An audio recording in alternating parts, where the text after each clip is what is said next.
సినీ నటి, అలాగే ఓ సమాజ సేవకురాలు రేణుదేశాయ్. తన పని తను జేసుకుంటుంది.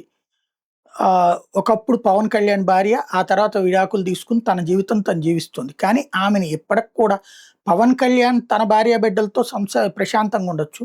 కానీ ఈమె మాత్రం ఎవరిని పెళ్లి చేసుకోకూడదు. ప్లస్ ఈవిడ జీవితం ప్రశాంతంగా ఉండకూడదు. అదెక్కడ విచిత్రమైన మానసిక రోగమో అర్థం కాదు. ఆమె గురించి దారుణమైనటువంటి కామెంట్లు పెట్టినటువంటి నిందితుడిని సెక్యూరిటీ గార్డ్‌గా గుర్తించారు పోలీసులు. కోటిపల్లి వెంకన్న అంట. వీడు ఖాళీగా ఉన్నప్పుడు ఇన్‌స్టాగ్రామ్‌లో రీల్స్ చూస్తుంటాడట. ఇటీవల ఇన్‌స్టాగ్రామ్ బ్రౌజ్ చేస్తున్నప్పుడు ఓ న్యూస్ పేజీ పోస్ట్ చేసిన నటి రేణుదేశాయ్‌కి సంబంధించిన ఓ రీల్ చూసాడట. ఆ రీల్ చూసిన తర్వాత తన ఇన్‌స్టాగ్రామ్ ఖాతా నుండి అసభ్యకరమైన, అభ్యంతరకరమైన వ్యాఖ్యలు పోస్టులు చేసుకొచ్చాడు. ఆవిడని తీవ్రంగా దూషిస్తూ, దుర్మార్గంగా చేస్తూ.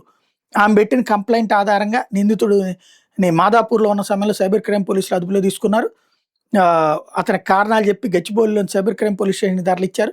విచారణ సమయంలో నిందితుడు తన సదరు వ్యాఖ్యలను పోస్ట్ చేయడానికి ఉపయోగించిన వైవో మొబైల్ ఫోన్‌ను కూడా పోలీసులకు అందజేశాడు.